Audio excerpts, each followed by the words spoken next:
What if everything we've believed about the town is backwards? What if the monsters were never the reason this place exists? Because after looking at every major clue, every impossible coincidence, every strange symbol, and every person who somehow survives when they shouldn't, one terrifying idea begins to emerge. The town wasn't built to trap people. It was built to create one specific person.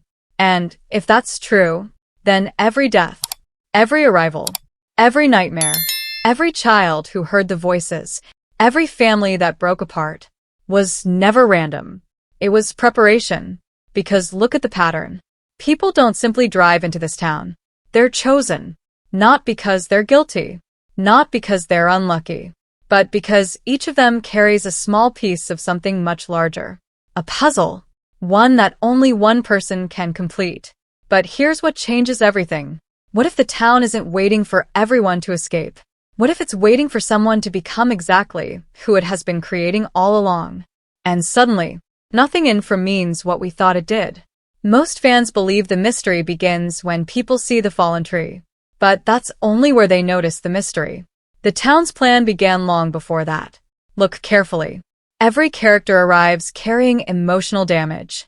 Jim believes logic can solve everything. Tabitha constantly searches for answers even when nobody else believes her. Boyd refuses to stop protecting people, even when hope is gone. Victor spent his entire childhood inside this nightmare. Jade cannot stop chasing impossible patterns. Sara hears voices no one else can hear. Different people, different lives, different personalities.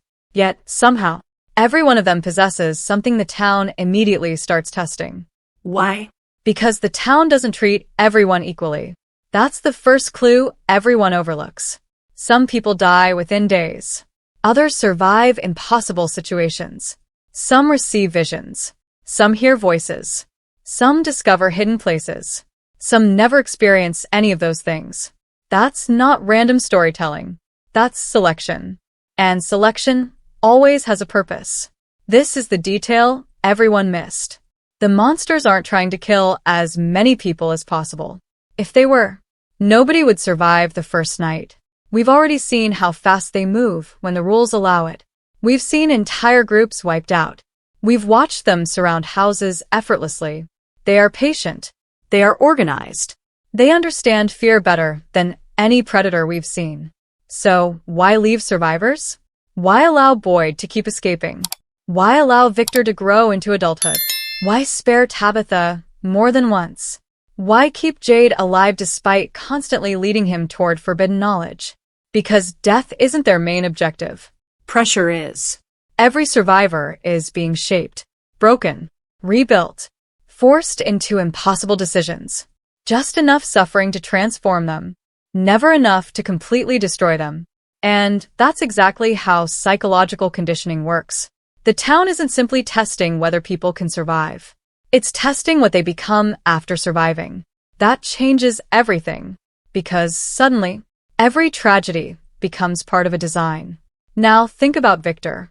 For years, fans believed Victor stayed alive because he knew the town better than anyone else. But that's not the real mystery. The real mystery is, why did the town allow a child to become its oldest living resident? Children don't survive alone. Especially not here. Not for years. Not surrounded by creatures that slaughter entire families. Yet, Victor lives. He grows older. He remembers. He draws. He records. Almost like someone wanted those memories preserved. Notice something strange about Victor's drawings. People assume they're simply childhood trauma. But what if there's something else? Evidence. Not evidence Victor collected. Evidence the town wanted someone to eventually find. His drawings preserve moments long after people disappear. Faces. Buildings. Symbols. Events. Every page becomes another memory that refuses to die. Ask yourself one question. If everyone from Victor's generation had died, who would remember what really happened? Nobody. History would disappear. Instead, the town keeps one witness alive. One archive. One living record. Almost like preserving information for someone arriving decades later. Someone like Jade. Someone like Tabitha. someone who still has a role left to play. And this is where it gets darker. Victor may not have survived because he escaped the town's purpose. He may have survived because he is the town's purpose. Or, at least, the beginning of it. Now, let's talk about Jade. Because no character exposes the town's true intentions more clearly. The moment Jade arrives, the town starts feeding him impossible images. Civil War soldiers, ancient symbols, Dead men. children. Blood. The mysterious symbol appears again and again. Most viewers assume these visions are warnings. But what if they're instructions? Think about it. The visions never simply scare Jade. They guide him. They push him toward hidden locations, toward forgotten history, toward answers nobody else is looking for. Fear is only the delivery system. Knowledge is the real objective. That's why the visions become stronger the closer Jade gets to understanding something important. The town rewards curiosity, then punishes certainty. It always keeps him searching, never satisfied, because the search itself changes him, not the answers. Look at what the show is actually telling us. The people most obsessed with solving the mystery are also the people changing the fastest. Jade becomes less arrogant. Tabitha becomes more fearless. Boyd becomes more willing to sacrifice everything. Victor slowly begins sharing memories he protected for decades. They're evolving, exactly as the town seems to want. And if all of these people are changing, then we have to ask the question nobody wants to ask. Who are they changing for? Because every experiment has a final result. Every puzzle has a completed picture. Every journey has an ending. So, what if every survivor isn't trying to escape the town? What if they're unknowingly building the one person the town has been waiting for since the very beginning? And if that's true, then the biggest reveal hasn't happened yet. Because the town's real creation may finally be almost complete. If the town is shaping one person instead of simply imprisoning everyone, then every strange event suddenly starts following a pattern. Not a pattern of survival, a pattern of construction. Because every person who enters this place seems to bring something the town doesn't already have. And that should make us uncomfortable. Because it means the arrivals aren't random replacements. They're missing pieces. Think about the bus. When dozens of new people suddenly arrived, it looked like chaos. More mouths to feed. More people to protect. More opportunities for the monsters to hunt. But look closer. The town never reacts with panic. Instead, it reacts almost like a machine receiving new components. Every new arrival changes the balance. Some create conflict. Some bring knowledge. Some force impossible decisions.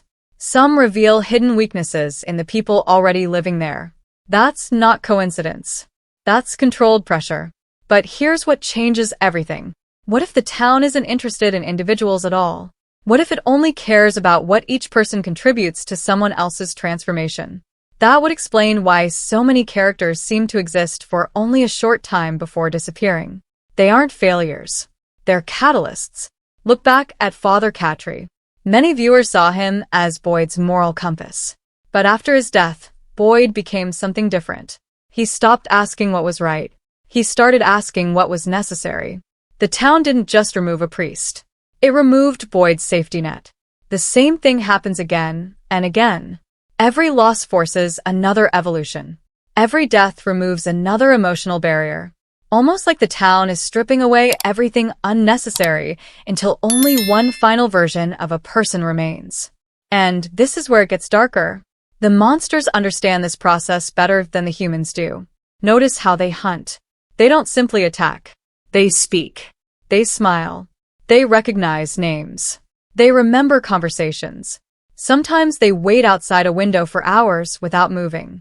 That isn't animal behavior. It's psychological warfare. They're studying people while breaking them. Fear isn't the weapon. Fear is the tool. Transformation is the goal. This is the detail everyone missed. The monsters almost never lie. Instead, they twist the truth. They say exactly enough to create doubt. Exactly enough to destroy trust. Exactly enough to make people question themselves. Because once someone loses certainty, they become easier to reshape. Look at Boyd. Every victory comes with a new burden. Kill one monster? Now you carry impossible blood. Find hope? Watch someone else lose theirs. Protect your family? Your family changes forever. The town never lets success remain simple. Every answer creates a harder question. That's not poor luck. That's intentional design. Now compare Boyd to Jade. Boyd is transformed through responsibility. Jade is transformed through obsession. Victor is transformed through memory. Sara is transformed through guilt. Tabitha is transformed through belief. Different paths. Same destination. Each person is losing the identity they arrived with and becoming someone new. Why? Because the town isn't repeating the same test. It's gathering different human qualities. Logic, Faith. compassion, curiosity, leadership, sacrifice, memory. Hope. Despair. Each character embodies one piece of something larger, like separate ingredients waiting to be combined. Now, ask yourself something terrifying. Has the show ever told us what the town actually wants? No. We've heard theories. We've heard stories. We've heard myths. But the town itself never explains its objective. Instead, it communicates through symbols, dreams, children, music, hallucinations, impossible locations, almost as if language isn't enough to describe what it's building. And maybe that's because human words were never meant to explain it. Look at the symbol Jade keeps seeing. Fans have debated its meaning for years. A map, Roots. branches, a trap, a ritual. But what if we've been asking the wrong question? Maybe the symbol isn't describing the town. Maybe it's describing a person. Think about how roots grow. Separate lines spread through darkness. Eventually, they connect beneath the surface. From above, they look disconnected. Underground, they're one organism. Isn't that exactly what's happening to the characters? Their stories feel separate, but underneath, every journey connects. Victor's memories lead to Tabitha. Tabitha's discoveries connect to Jade. Jade's visions connect to Christopher. Christopher connects to Victor. Boyd connects to Martin. Martin connects to the worms. The worms connect to the monsters. The monsters connect to the children. Nothing exists alone. Every storyline feeds another, like roots beneath a forest. Hidden. Connected. Alive. That's not the real mystery. The real mystery is why the town keeps forcing these connections. Because connection creates something individual people cannot. A complete picture. And that brings us to the boy in white. For years he has appeared at exactly the right moments. Never staying long. Never explaining enough. Always pushing someone one step forward. Many believe he's protecting the survivors. But is he? Or is he making sure the experiment continues? Notice something strange. He never leads everyone to safety forever.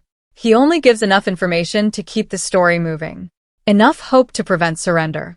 Enough mystery to prevent understanding. It's almost as if he wants progress, but not freedom. Because if everyone escaped too early, the process would never finish.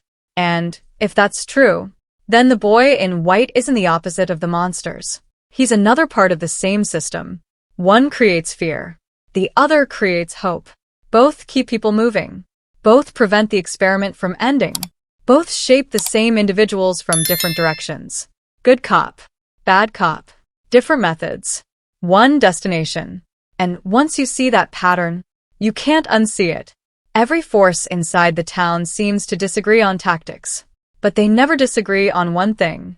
No matter what happens, the chosen people must continue changing, which raises a horrifying possibility. Maybe there was never a war between good and evil inside the town. Maybe every force we've been watching has been working toward exactly the same outcome all along. And if every road inside this nightmare leads to the same destination, then the question isn't whether someone will escape. The question is, who will become the finished version of whatever this town has been creating? Everything we've uncovered points to one terrifying conclusion. The town is not a prison. It is not a battlefield. It is not even a curse. It is a machine. Not a machine made of metal and gears, but one built from memories, fear, sacrifice, and human choice. Every road, every house, every symbol, and every impossible event is another part of that machine. Its purpose has never been to destroy everyone who enters. Its purpose is to finish one person. But here's what changes everything. What if that person doesn't even know they're being created? Look at every major character one last time. Boyd arrived as a soldier. His instinct was always to protect people. Every decision he made was based on responsibility. The town slowly attacked that identity. It forced him to choose who lived and who died. It made him question his own leadership. It turned hope into guilt. Yet every time Boyd broke, he became stronger in a different way. Not happier, not safer, stronger. That isn't punishment. That's refinement. Now look at Tabitha. She has always been different. She refuses to stop digging, even when every answer creates more danger. She climbed the lighthouse. She escaped. She returned. Think about that for a moment. Out of everyone trapped in the town, Tabitha was the one who reached the outside world. Most viewers saw that as proof escape was possible. But what if that wasn't the real reason? What if the town let her leave? Because she still had something to learn. Because the outside world wasn't freedom. It was another lesson. She came back with new knowledge, a different perspective, and even stronger determination. Exactly what the town needed. Look at what the show is actually telling us. The town doesn't always build walls. Sometimes it opens doors. Only so it can change the people who walk through them. And this is where it gets darker. Victor may have understood this long before anyone else. Think about how protective he is of certain memories. He doesn't simply hide information because he's traumatized. He hides it because memories have power. Every drawing, every story, every object he keeps, they're pieces of a history that someone will eventually need. Victor isn't protecting the past. He's preserving instructions for the future. That completely changes his role. He isn't just the town's oldest survivor. He's its living archive. And what about Jade? At first, Jade believed intelligence alone could solve everything. But every discovery only led to another mystery. Every symbol created more questions. Every vision destroyed another certainty. That's intentional. Because the town isn't rewarding knowledge. It's breaking arrogance. By the time Jade reaches the truth, he isn't the same man who entered the town. The puzzle has changed him more than he has changed the puzzle. Now compare that to Sara. The voices manipulated her into committing terrible acts. Many people still see Sara as someone who failed the test. But what if that's exactly what the town wanted everyone to believe? Sara represents obedience.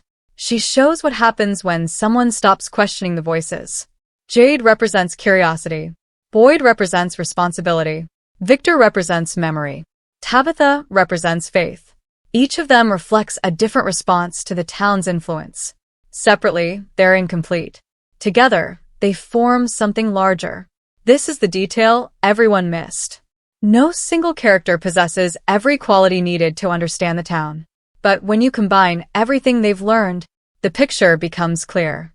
One person remembers. One person leads. One person believes. One person questions.